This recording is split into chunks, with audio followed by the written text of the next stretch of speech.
I guess maybe we'll go back to that Griffin Road. Winding road, next 2 miles.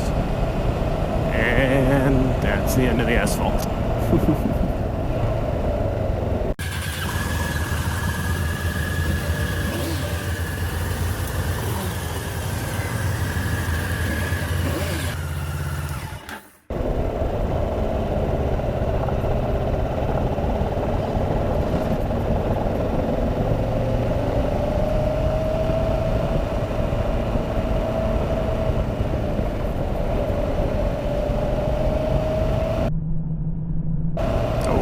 Right in the face.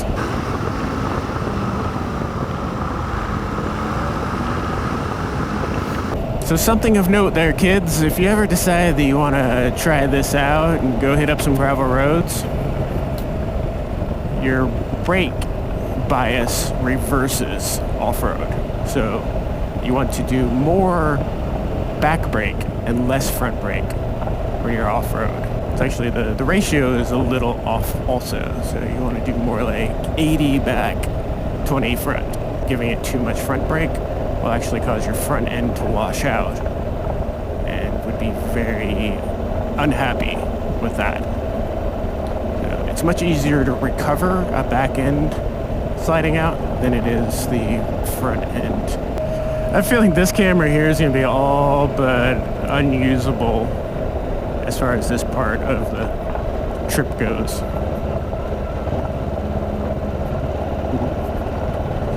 Gotta decide which way the road actually goes.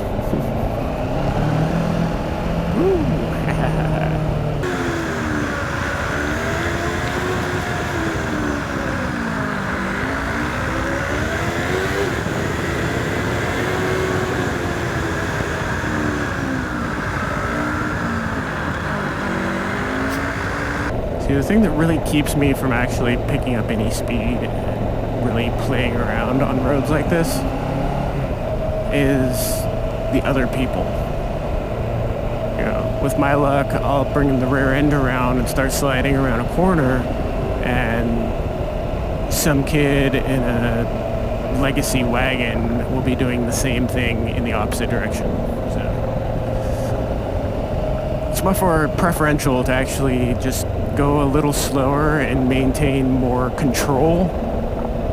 That way, if I have to flick the bike out of the way really quick, I can.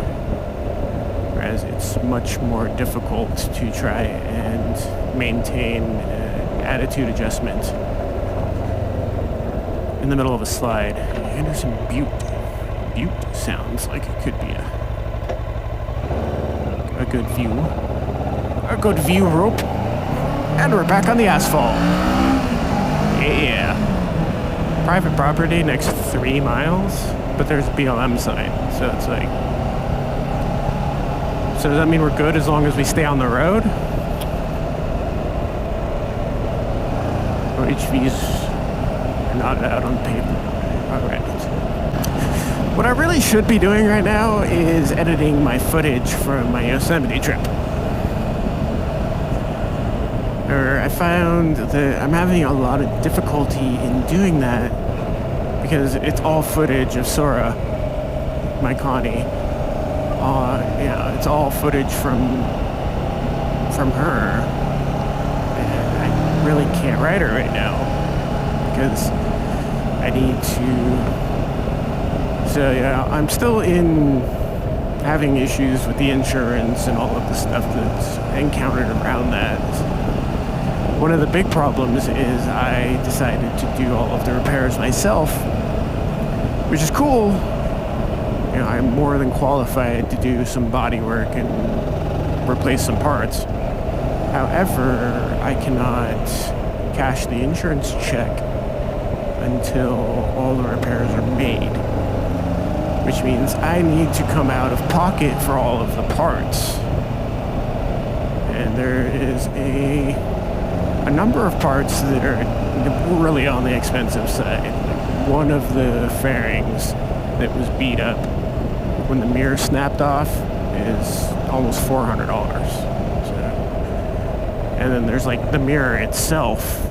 This is almost $300. So, It's a matter of I need to come up with the funding, which means I'm saving my pennies. And it might be as much as another month before she's fully operational again. Which sucks, because I was planning on riding her out to Boise next month for the second half of my class. And it doesn't look like that is going to happen. So I have to go out there the first weekend of the month, and it might be as late as the middle of September before I have all of the parts in. And I'm thinking I'm just going to wait until all of the parts are in, and then sit down on a weekend and do all of the repairs in one shot.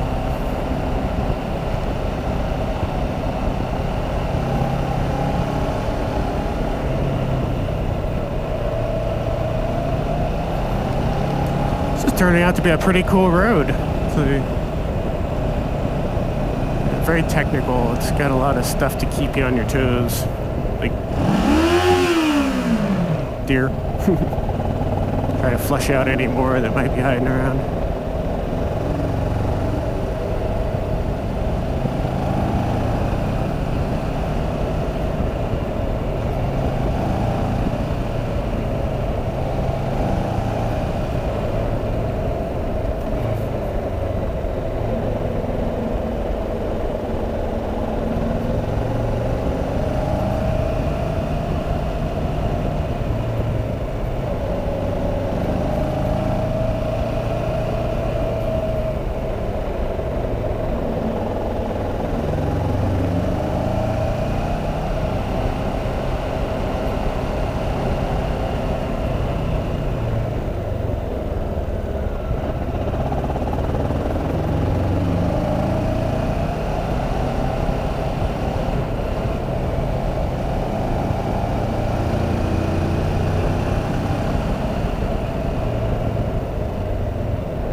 Here we go.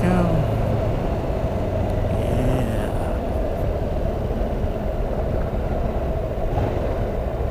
Check out them views. And it's the end of the asphalt.